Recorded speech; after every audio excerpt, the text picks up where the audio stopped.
Good morning, everybody. We are here with Frank this morning, and Frank and I are out on a nice little walk. It's still early, so it's pretty quiet out. And we are getting Frank prepared to start going out into public soon. Hopefully in the next few days we'll start getting him out and about and making the distractions a little bit higher. But as you can see, Frank is doing a great job as far as staying in a loose leash here, and he's doing great with his pressure and release. One thing I really wanted to stress when it comes to healing, this goes for all dogs, is the placement of your leash. So having a slip lead, excuse me, wait real quick. One thing that's really important is having this position properly, because what we are doing is we are applying the pressure to the pressure points in his skull. We don't want to be applying the pressure to his trachea and his throat. So when a slip lead or just a normal leash, we tend to put it right there, right at the base of their shoulders, at where their neck starts, or right in the middle of their neck like that. Now what we're doing is we're applying the pressure, like I said, to their trachea, and that's actually not going to be as effective. You're also going to, that's when you start to hear dogs that when they pull, they start going, and it's simply because they cannot breathe and they're choking themselves. So making sure that you are really applying pressure and release. Just so you can see, somebody just came and he's super distracted. Yep.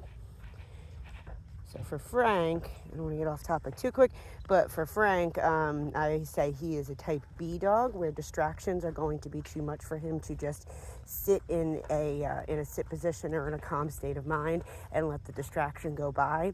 A type B dog is one where we have to continuously keep working his brain and having him focus on me rather than the distraction, in order to get him to kind of refocus and calm down and reset and focus on me as a handler. Now normally I would also have high value treats with me, and he loves him a treat, so using treats to get his attention in high distractions is also going to be very effective. But back to what I was saying as far as leash positioning, you want to make sure that you have it positioned up high and where your silver loop is centered with their nose. And that's because when we apply pressure, we're going to do a straight up and down pressure. And you can see this is only, I can do this with one finger. Right? That's all the pressure that you need. Less is more with this. If you teach your dog that this tiny little force of pressure means I need you to calm down, as soon as they even get a little bit too excited, that pressure is going to naturally turn on. And if you have done your job as a handler and a trainer to really reinforce the fact that every single time you feel pressure, I am going to make you calm down. And we do that by going into this more submissive pose. Now you've noticed I don't say the word SIT to him when we are doing this, because I'm not telling him to do a sit stay right now. I am asking him to calm down and telling him, yes, you've calmed down. Calm down, you've calmed down. Okay. Okay, Frankie. Heel. And so here's some other dogs barking. So right now you can see his slip lead has fallen a little bit. See how it's actually, good boy, how it's down low. I'm going to readjust that. And these slip leads aren't my favorite because they're very slidey. And you can see this one has this one has had its seen better days for sure. These are really my I like to take potty walks with these ones. They're just they're more comfortable in my hand for some reason. But anyway, off topic. When he comes home, he'll have one that doesn't slip and slide quite as much. Heel. But really, we want to reinforce that every time he goes slightly ahead of us, that pressure turns on. Heel. And I say heel. See, now notice he's gone too far ahead. Now, if he understands what pressure means, he's going to do that and calm down, because he knows the only way that pressure is going to turn off is if he is in that position, because I have reinforced that to him every single time. So making sure that as soon as he pops up from that position without me saying the word to walk, then the pressure is going to reapply. So you can see, right? So this is doing setups. This is me showing him that just because I'm moving around does not mean he gets to start moving yet until I tell him to. So these little things are really reinforcing, building a working relationship with him, building trust with me, and showing him that I'm in control of situations, which is important for a low self-esteem dog because we need him to understand that he can look to me or his handler for guidance rather than having to take control of the situation and him going into this panic mode or this fight or flight mode really quick. We want to make sure that we stop reactions before they start rather than trying to have to calm him down once he's gone off the deep end. It's much easier to reinforce and continue calm state of mind just by backing up, giving him space, giving him commands, doing lots of turns, doing pace changes, using treats, using verbal praise. Anything that you can do to keep him focused on you is going to be the key to keeping him calm in stressful situations.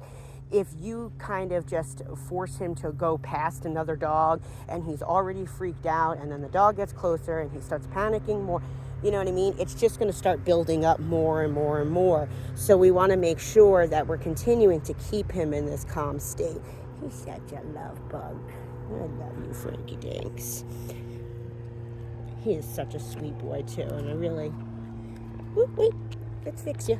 Hang on 1 second.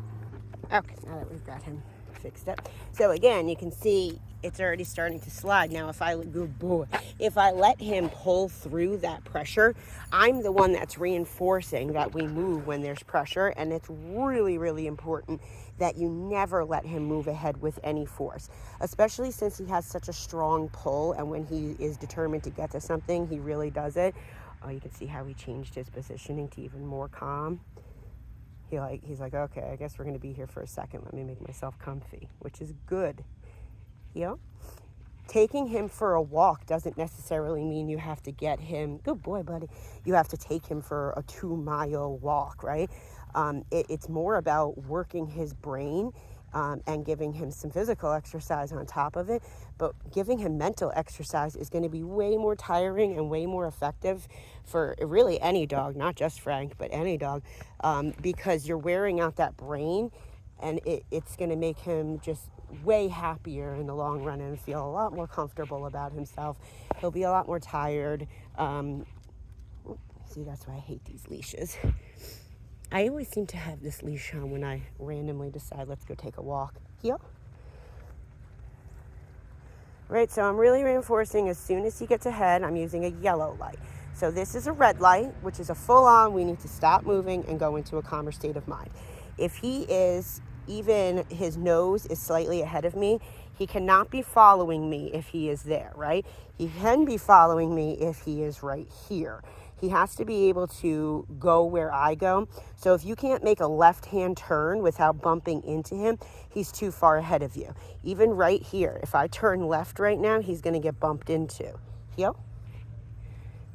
So right there, as soon as he took the lead, what I'm going to do is I'm going to change directions, one, and I'm going to give him a pop to say, hey, look, I'm over here now, right? So it's saying pay attention.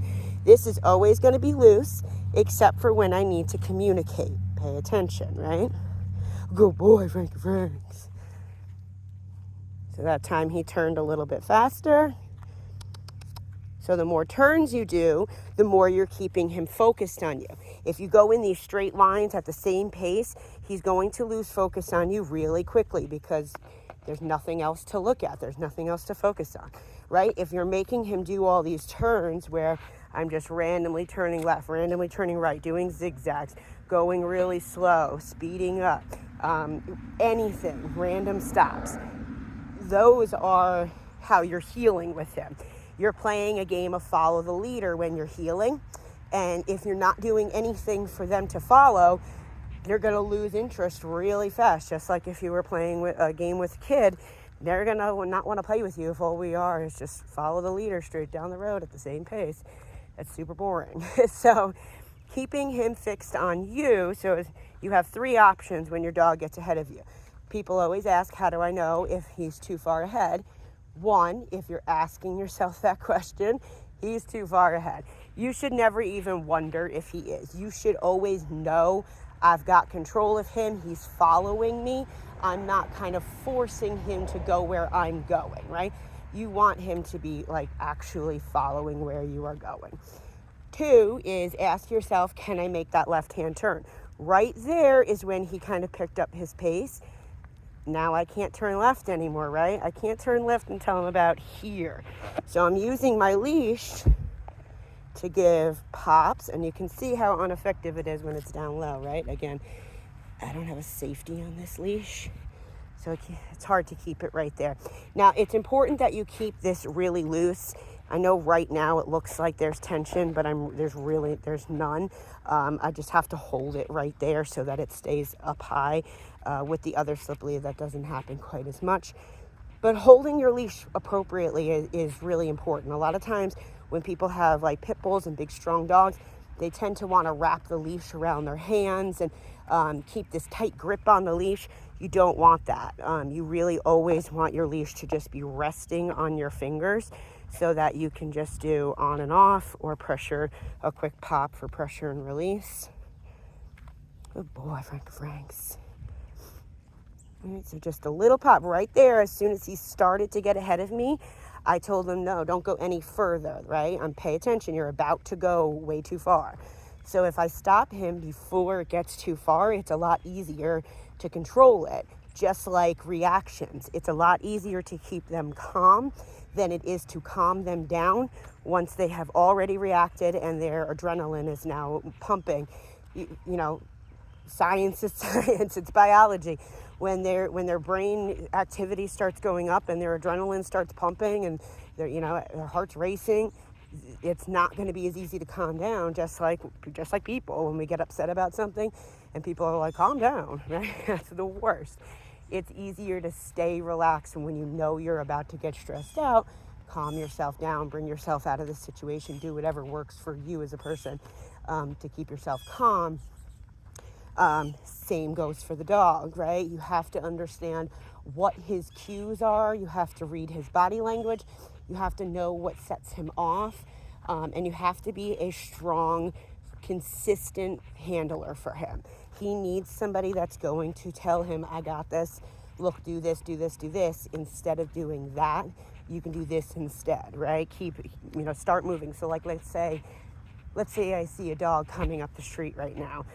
Instead of waiting until he starts reacting and sees the dog and gets all kind of like jiggity and stares and his posture changes, before that happens, I'm going to start making him do some zigzags and some pace changes and sitting and doing that so that I already kind of have his attention and he's working a little bit when the distraction starts getting closer. And don't force yourself to bring him closer to distractions before necessary. You are totally in your right to turn the other way and keep him in that calm state. Good boy, come on, buddy. Oh, good boy. So I'm not going to pull him. He slowed down a little bit, but I'm not going to pull him to start moving. I just used some verbal praise to get him to speed up a little. Somebody's outside right now, so he wants to go see him. Come on, buddy. Right, yeah, it is my boy. There's my boy. Right, so I just jog a little bit. Come on, boo-boos. Frankie. Good boy, Frankie. Oh, good boy. Right, so all in all, Frank is doing a great job. He's really coming along with his healing. It's so beneficial to work on healing. It's really one of my favorite things in dog training because you are really growing a really strong relationship with your dog by doing this behavior and this routine right now. If you do this with them every day as part of your routine, you're going to have such a more reliable relationship and just trust with him because you're going to learn so much about him just by practicing, right? Practice makes perfect. So yeah, all in all, very happy with Frank's progress. We're up near the road and he's getting a little nervous. So again, just going to follow through with pressure. Now, if he's not sitting, I'm going to use my spatial pressure. Frank. I'm not going to add more tension. I'm going to get him to pay attention. I'll give him some pets to calm him down because clearly the cars are freaking him out a little bit. It's almost 9, so everyone's on their way to work. Okay, good boy. Yeah. So there you have it, guys. There's your Frank update for today. I hope everyone has a wonderful day, and we will be back with more Frank updates for you. Have a good weekend, everyone.